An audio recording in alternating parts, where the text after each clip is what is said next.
السلام عليكم ورحمة الله وبركاته. معكم سعد المصري معالج الرفلكسولوجي. النهارده نتكلم على حلقة مهمة جدا جدا أعزائي المشاهدين بعنوان السجود في الصلاة يقي من الجلطات الدماغية وينظم الدورة الدماغية.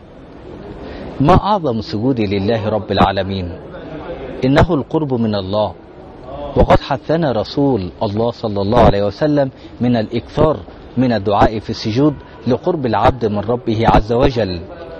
والسجود في الصلاة هو تمكين الأنف والجبهة والكفين من الأرض، وكان النبي صلى الله عليه وسلم في سجوده يضع جبهته بين كفيه ويجافي عن إبطيه ويمكن أنفه من الأرض، وكان يستقبل بأطراف أصابعه القبلة. ويقول الساجد في الصلاة سبحان ربي الأعلى ثلاثا. عن حذيفة رضي الله عنه أن النبي صلى الله عليه وسلم كان يقول في سجوده سبحان ربي الأعلى. وقد قال صلى الله عليه وسلم أقرب ما يكون أحدكم من ربه وهو ساجد، فأكثروا فيه من الدعاء. ومن دعائه في السجود اللهم لك سجدت وبك أمنت ولك أسلمت، وسجد وجهي للذي خلقه فصوره فأحسن صوره، وشق سمعه وبصره فتبارك الله أحسن الخالقين. وكان يقول أيضا في سجوده اللهم اغفر لي ذنبي كله، أي صغيره وكبيره وأوله وآخره وعلانيته وسره، أو بهذا المعنى. وغير ذلك من الأدعية الكثيرة.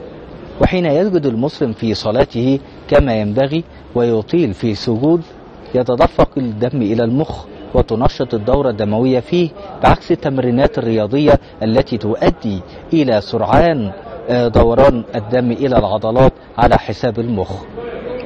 وفي دراسة أجراها الأستاذ الدكتور عبد الله محمد أستاذ الجراحة العامة أثبت فيها أن سريان الدم إلى المخ أثناء السجود بيزداد بفعل ميل الرأس إلى أسفل، وكذلك انطواء الجسم أثناء السجود بيساعد على توجيه الدم من الأطراف إلى الأعضاء الداخلية والمخ، إضافة إلى تزايد معدلات ثاني أكسيد الكربون في الدم بشكل وظيفي أثناء ميل الرأس إلى أسفل في السجود، وذلك نتيجة ضغط الأحشاء على الرئتين.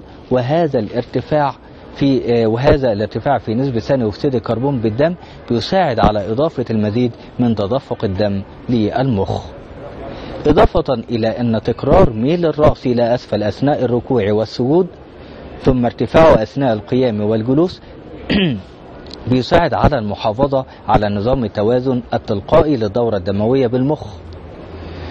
والنظام التلقائي لتوازن الدورة الدموية بالمخ له رد فعل مزدوج أثناء السجود، حيث يعاني في البداية التدفق الزائد للدم في أول السجود حتى يتأهب المخ لاستقبال التدفق الزائد للدم. تلك المعاندة لسريان الدم للمخ بتحفظ وتعطي الفرصة للدورة الدموية المخية الاحتياطية للتأهب والعمل. ثم يلي ذلك مرحلة أخرى يسمح فيها للدم الزائد المتدفق بالسريان إلى المخ وتوزيعه بالتالي على الأوعية الدموية الاحتياطية، وبالتالي تتم المحافظة على تلك الوظيفة الاحتياطية المهمة، والتي من المعروف عنها أنها تبلى وتشيخ مع تقدم العمر.